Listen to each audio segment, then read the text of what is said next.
Tous, merci de nous retrouver sur PS Télévision pour suivre votre mission à l'écoute de sportifs. Nous sommes très heureux de partager ce moment exceptionnel ensemble avec vous. Vous le savez très bien, on vous a manqué également la semaine passée. Justement, il y avait des petits soucis de santé, mais nous sommes là pour conjuguer sport ensemble avec vous. Comme vous le savez très bien, nous sommes là le mercredi à partir des 14h10 et puis le vendredi à partir des 14h05. Nous sommes là pour analyser également les actualités sportives de la République démocratique du Congo, surtout de Congolais. Voilà, on reste vraiment là braqué, mais cela ne nous empêche pas aussi de réfléchir sur des questions de sport sur le plan continental ou sur le plan international. On va bien sûr l'analyser tout au long de nos émissions que nous diffusons également, comme j'ai donné bien sûr le programme. Comme vous le savez très bien, la semaine dernière a été bien sûr chargée par le championnat d'Afrique des Nations, le rassemblement. Il y a eu également la Ligue nationale de football et la Fédération congolaise de la Fédération congolaise de football, association qui sont, je peux dire, à couteau tiré. Et puis nous allons revenir également sur les sacrés de Simba face à la formation de MK. Et enfin, nous allons bien sûr aborder cette question de l'afro-basket. Je voulais bien sûr vous rappeler que c'est la Coupe d'Afrique des Nations en football, mais chez les basketball, on appelle ça afro-basket. Et puis, il y a également le championnat du monde de l'escrime qui se déroule également du côté de Géorgie. Nous allons bien sûr vous informer sur l'athlète congolais qui va donc participer à cette compétition. Voilà, il est avec moi sur ce plateau. On va échanger, analyser ensemble avec lui sur toutes les questions que j'ai bien sûr évoquées tout au long de cette très belle émission. Donc vous allez avoir la partie information et puis la partie analyse en ce qui concerne cette très belle émission. Genovic Lumwenadio, il est en face de moi. Bonjour et bienvenue. Merci à vous de l'invitation. Bonjour Yann. C'est un réel plaisir d'être là, à l'écoute de Sportifs. Une très belle émission en tout cas, dont j'ai pris le goût. La première fois que j'étais ici, bien que c'était au goût de l'inachevé parce que l'émission s'était interrompue suite aux précipitations de Kinshasa. J'espère bien qu'aujourd'hui, il n'y aura pas de précipitations et surtout que nous sommes en pleine saison sèche. Donc quoi de plus normal d'être dans son assiette, de peur de ne pas être bouleversé par les intempéries. Donc, je suis là en pleine forme pour répondre au devoir qui est mien, au devoir d'analyser, étant analyste, journaliste, bien sûr, du sport. Et je pense que vous et moi, nous serons à la hauteur, quoi. Voilà, nous serons bien sûr à la hauteur. Mais est-ce qu'avant de commencer cette très belle émission, nous allons prendre 2-3 biscuits. Est-ce que le sport congolais va bien? Très belle question. Très belle question. C'est, je pense, une question globalisante.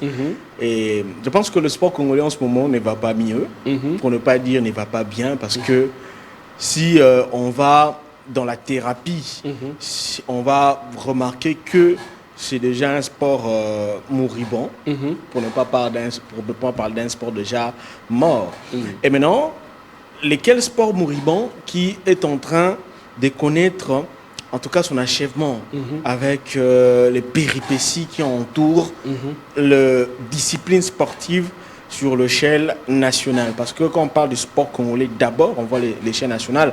Certains donc diront que voilà, il y a les léopards, par exemple, messieurs, il y a ceux-là qui brillent à l'étranger. Mais bon, c'est par des propres efforts, ce sont des investissements personnels.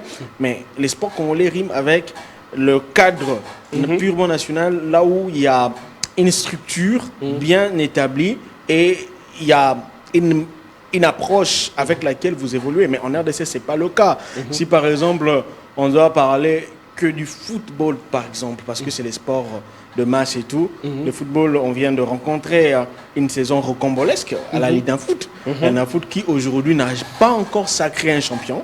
Aujourd'hui, même avant de venir. Quel championnat? Chez vous, j'étais en train de suivre le maître Bosco Moukofela, Jean Bosco, qui est le président de la Ligue d'un foot, qui disait que voilà, les temps pour eux de traiter certains litiges, ils vont s'organiser avec les partenaires, les sponsors, dont j'étais les noms pour des raisons de publicité, pour sacrer les champions qui va gagner le bataille au niveau des contentieux administratifs. Déjà, à ce donc le championnat se base également sur le contentieux. Donc on a un vainqueur un vainqueur formel, genre les Aigles du Congo est vainqueur, mais dans le fond, on doit traiter tous les dossiers.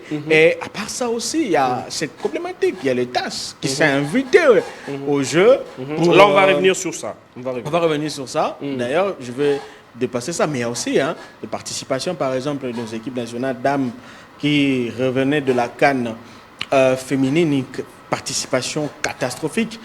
Et la RDC était là, la RDC ne s'est pas préparée. La RDC a voulu le miracle. Or, le miracle, aujourd'hui, n'existe pas dans le football. Aujourd'hui, avec les sports modernes, tout se prépare, tout s'anticipe. Il y a eu des matchs amicaux. Bon, bref, les matchs amicaux, lequel match amicaux vous jouez avec une équipe amoindrie, une équipe avec 16 joueuses, en lieu et place de 26 joueuses comme attendu. Les 8 autres étaient ici à Kinshasa, dont 6 éligibles et 2 n'étaient pas éligibles parce que la FIFA n'avait pas encore répondu, en raison de la requête soumise en retard pour le changement de nationalité sportive d'Esther Bobadi et je pense Kambala, je crois. Et donc, ce sont des choses qui montrent en suffisance qu'on n'est pas encore prête à dire que le football congolais va mieux.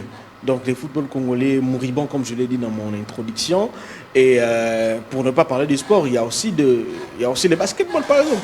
Le basketball qui prépare, vous avez déjà annoncé ça, vous allez donner les informations là-dessus, je dois ferai ça, qui doit se préparer pour la pro basket en Angola. Mais si vous voyez les conditions dans lesquelles l'équipe se prépare ici à Kinshasa, ce n'est pas une équipe en tout cas qui, pour moi, est mise dans des conditions pour aller chercher le résultat. Bien que lors de la précédente fenêtre, vous vous souviendrez qu'ils avaient fait un carton plein dans les mêmes circonstances. Mais on ne peut pas se le permettre, on ne peut pas s'aventurer, on ne peut pas se dire que voilà, que ce soit bon ou mauvais, les garçons vont se sublimer, les garçons vont avoir ce supplément d'âme parce qu'ils sont des ambassadeurs, parce qu'ils sont de guerriers.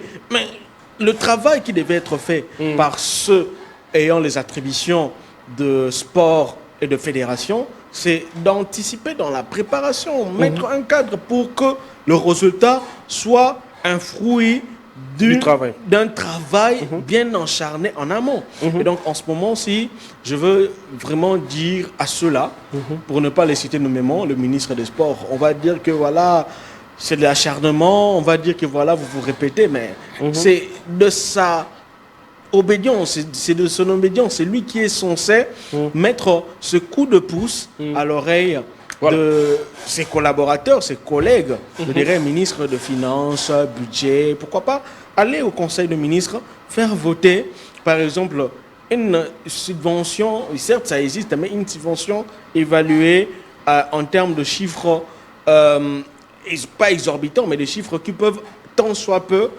accompagner ces fédérations-là qui obtiennent des résultats et les assigner des objectifs à court terme, à moyen terme et à long terme.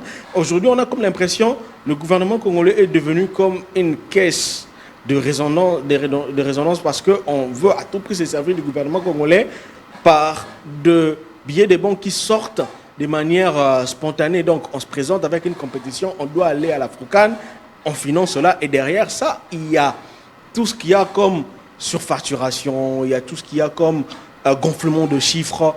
Et on ne sait pas réguler les secteurs parce qu'on fait du sport comme les derniers de priorité. Donc, voilà, c'est vraiment ça ce qui biaise l'état actuel. Mais le côté infrastructure, vous avez justement évoqué, et s'il vous plaît, vous avez justement évoqué les questions des équipes nationales, etc.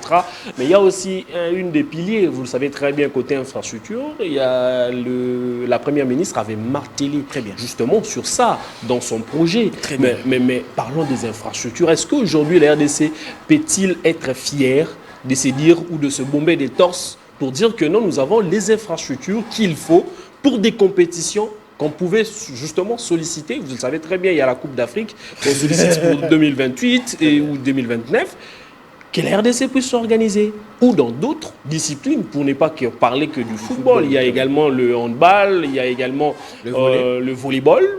Est-ce qu'aujourd'hui la RDC est prêt du côté infrastructure, ou soit il y a encore un travail ou un chantier qu'il faudrait également finir? Très belle chute. Je me dis bien que c'est un chantier vaste, qu'on ne nous trompe pas avec ces infrastructures construites après le jeu de la francophonie qui ne ressemblent en rien des infrastructures modernes. c'est vraiment un effet de pas. Et on espère bien que Arena viendra laver l'affront de cette déconfiture des infrastructures. On va dire que je suis extrémiste, mais on sait voir. Arena qui était attendu pour ce mois de septembre, mais malheureusement, on va l'attendre longtemps. Donc, il y a tout ce qu'il y a eu. Voilà, Nicolas Kazadi et l'entreprise a affecté pour ces travaux-là. Et donc, la RDC aujourd'hui, infrastructurellement parlant, on est loin d'être appelé un pays des sports. C'est parmi aussi des mots qui gangrènent la pratique des sports au niveau du plan national. Il n'y a pas vraiment cette volonté politique réelle et manifeste. J'ai comme l'impression aujourd'hui, déjà quand vous le disiez dans votre question, que la Première ministre nous présentait son projet, les axes, parce que je pense que c'était dans l'axe sport et culture, il avait décliné que non, il vise l'organisation de Jeux congolais qui ont été reportés Cindy par le ministre des Sports. Il nous a d'ailleurs informé de cela, je pense, il y a de cela un mois. Et donc, il a parlé aussi de la réhabilitation et de la construction des infrastructures. Mais je me dis bien, Madame la Première ministre, vous avez fait voter un budget pour votre gouvernement et pour votre exercice, je pense l'exercice 2024, aujourd'hui nous sommes à l'exercice 2025, et après, il y a aussi des nécessités, il y a l'urgence, il y a la guerre à l'Est, tout ça qui vient pour essayer un peu de bousculer certains axes. Les sports, normalement, même dans l'échelle de besoins, dans l'échelle de nécessité, les sports est loin. Mais si on doit s'attenir qu'à ça, je pense que nous n'aurons que de faux fuyants face à nos responsabilités, parce que vous êtes là pour travailler. Le gouvernement souminois, qui est décliné dans plusieurs secteurs, le sport et tout, oui, on peut bien s'apprendre à Didier Boudimbo, parce que c'est lui qui doit essayer d'en rappeler à sa hiérarchie. Mais après, lorsque la volonté n'est pas du haut, c'est très difficile que celui qui est d'en bas éprouve en tout cas ces sentiments-là patriotiques, ou soit ces sentiments-là un peu plus responsables d'aller vers ceux qui doivent décompter la situation pour que les choses aillent mieux. Maintenant, en ce moment-ci, les infrastructures en RDC, nous n'en avons pas. Je viens de voir ce qui est en train d'être construit chez moi au Congo central, mais il y a encore les... Je peux te dire que ça, c'est une moquerie, c'est une supercherie.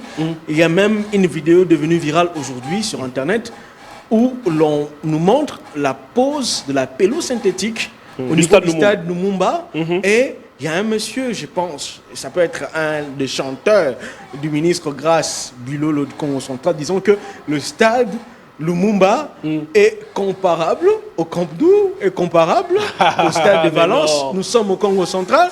Tu vois déjà la mentalité congolaise où on veut nous mettre de la poudre aux yeux pour nous faire croire que ce stade-là, aujourd'hui, peut être homologué par la CAF et la FIFA. Déjà, entendons-nous aux faits.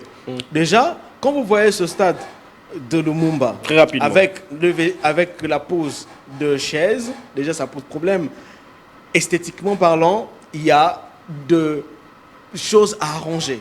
La manière dont ils ont agencé les chaises, je pense que lorsque même l'inspecteur CAF, Mohamed Sidat, venait au stade de Martyr, il avait défendu au ministre des Sports dans son cahier de charge, lui transmis après avoir donné un ultimatum au stade de Martyr pour la rénovation et tout ce qu'il y a eu après, d'arranger l'alignement de chaises.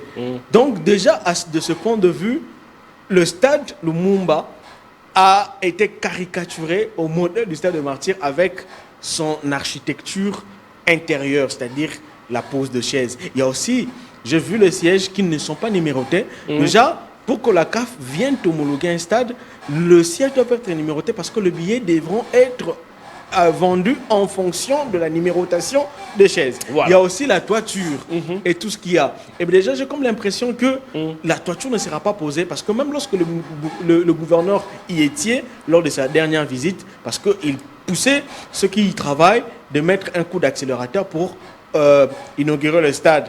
La toiture doit accompagner. J'avais d'ailleurs vu la maquette. La maquette prévoyait qu'il y ait la toiture. Et déjà, je vois la manière dont les travaux vont. Il n'y aura pas la toiture. La pelouse aussi. La pelouse synthétique que j'ai vue, c'est le type de la pelouse synthétique qui était au stade Kachala-Bonzola et au stade Kibasa-Maliba. Vous vous souviendrez que lorsque l'inspecteur CAF est passé au stade Kibasa-Maliba en 2022, pour que le Popo y joue, le Popo n'y a pas joué parce que il y a la pelouse qui est installée à Matadi, il était au niveau du stade Kibasa Maliba. Donc c'est une pelouse synthétique, je ne peux pas même parler d'une pelouse synthétique, c'est déjà un tapis synthétique qui normalement n'est pas adapté aux normes CAF. Parce que avec la CAF, si on doit homologuer les stades, vous devez remplir au moins le minimum, avoir de vestiaires, avoir de sièges numérotés, avoir une tribune de presse, avoir un centre médical, pour ne pas parler de centre médical, avoir de vestiaires pour les inspecteurs graves, avoir des ambulances, avoir de guichets électroniques pour les supporters.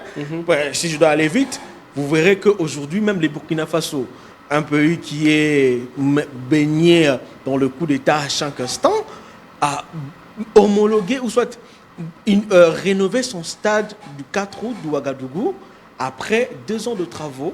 Et vous verrez que dans ce stade, aujourd'hui, ils ont installé les systèmes numérisés d'achat et d'obtention de billets.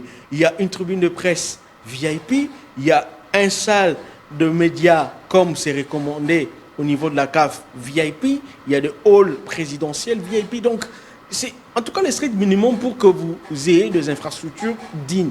Ici, le stade de Marseille, qui est notre stade principal, n'en a pas.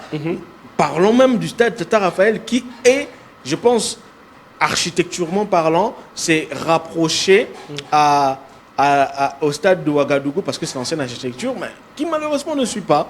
Donc, on se dit que, somme toute, le sport en RDC est vraiment le dernier de priorité. Donc, ce qui est exaspérant parce qu'on vise le résultat.